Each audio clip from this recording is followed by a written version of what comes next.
Crusher মালিকদের নিয়ে বনমন্ত্রীর আলোচনা চক্র।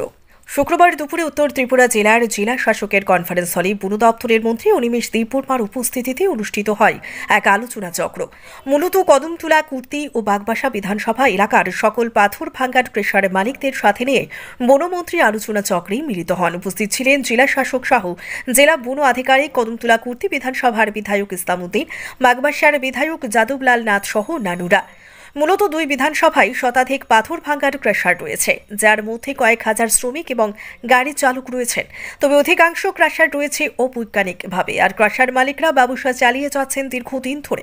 কিছুদিন পূর্বে জেলা শাসকের নেতৃত্বে বেশ কিছু পাথরের ক্রাশারের বৈদ্যুতিক লাইন বিচ্ছিন্ন করে দেওয়া হয়েছিল। এরপর অনেক ক্রাশার মালিক বৃহৎ অংশের শ্রমিকদের কথা মাথায় রেখে এবং নিজেদের রুজি রুটি বাঁচিয়ে রাখার তাগিদে কিছুদিন সময়ও রাস্তা থেকে 100 মিটারের জায়গায় 80 মিটার করার লিখিত দাবি জানান। সেই পরিপ্রেক্ষিতে আইনিভাবে ক্রাশার মালিকরা যাতে ব্যবসা চালিয়ে যেতে পারেন এবং কি কি আইনি প্রক্রিয়া রয়েছে তা নিয়ে আলোচনা চক্রে মিলিত হন বনমন্ত্রী অনিমেষ দেববর্মা। মন্ত্রী আলোচনা রাখতে গিয়ে পাথর ব্যবসায়ী তথা ক্রাশার মালিকদের উদ্দেশ্যে বলেন, সরকার সর্বোপরি তাদের সাথে রয়েছে, আইন মেনেই ব্যবসা করতে হবে। পলিউশন দপ্তরের আইন গোটা দেশে একইভাবে পরিচালিত হয়।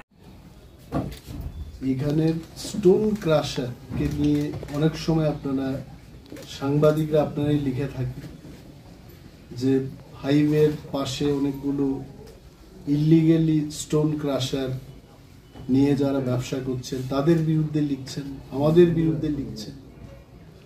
পর্যাবরণের ক্ষতি হচ্ছে, পরিবেশের ক্ষতি হচ্ছে, এইগুলো নিয়ে আপনারা লিখছেন। আপনাদের ধন্যবাদ জানাই, কারণ আপনাদের মাধ্যমে আমরা খবরগুলো পাই।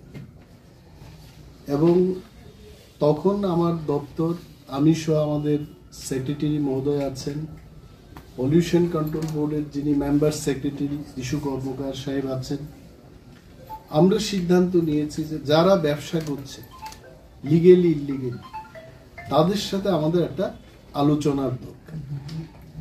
যারা ব্যবসা করছেন তাদের ব্যবসা বন্ধ করে দেওয়া এটা সরকারের উদ্দেশ্য না, বাট আমাদের দপ্তরের একটা নির্দিষ্ট গাইডলাইন আছে। যারা গাইডলাইন মানছেন না তাদের বিরুদ্ধে দপ্তর নিশ্চয় একটা ব্যবস্থা গ্রহণ করতেই হবে।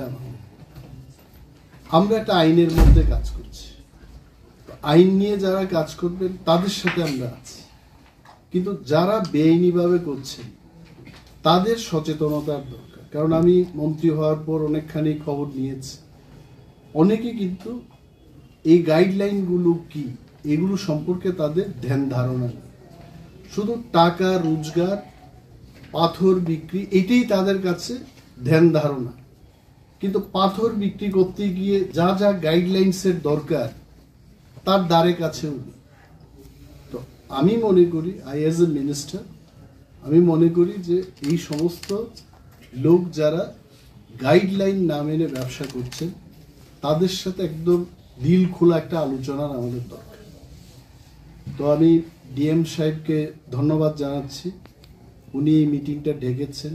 এবং আমি আরও খুব স্পষ্টভাবে মেসেজ দিয়েছি যে কদমতলা এবং বাগবাসার এমএলএ মহোদয়গণ, ইসলামউদ্দিন সাহেব আছেন এখানে এবং যাদবলাল নাথ সাহেব আছেন এখানে, ওনাদের উপস্থিতিতে এই মিটিংটা করতে হবে। যে জায়গায় স্টোন ক্রাশারটা নিয়ে বসে ব্যবসা করছে, দে আর দি পাবলিক রিপ্রেজেন্টেটিভ, মানে সরকারের পক্ষে, আইনের পক্ষে প্রথম যে মাঠটা খাবে, দে আর দি ফার্স্ট পিপল। আমি দপ্তরের মন্ত্রী হিসেবে আমি পরবর্তী সময় এই অব্যবস্থার বিরুদ্ধে, আমার বিরুদ্ধে মানুষ করবে। তো আমরা চাই রাজ্যের উন্নয়ন, আমরা চাই মানুষ ব্যবসা করুক, মানুষের অগ্রগতি হোক, কিন্তু আইনের মধ্যে থেকে। চুড়াইবাড়ি থেকে কিষাণ মল্লিকের রিপোর্ট, সত্যের খোঁজে 24 ঘন্টা।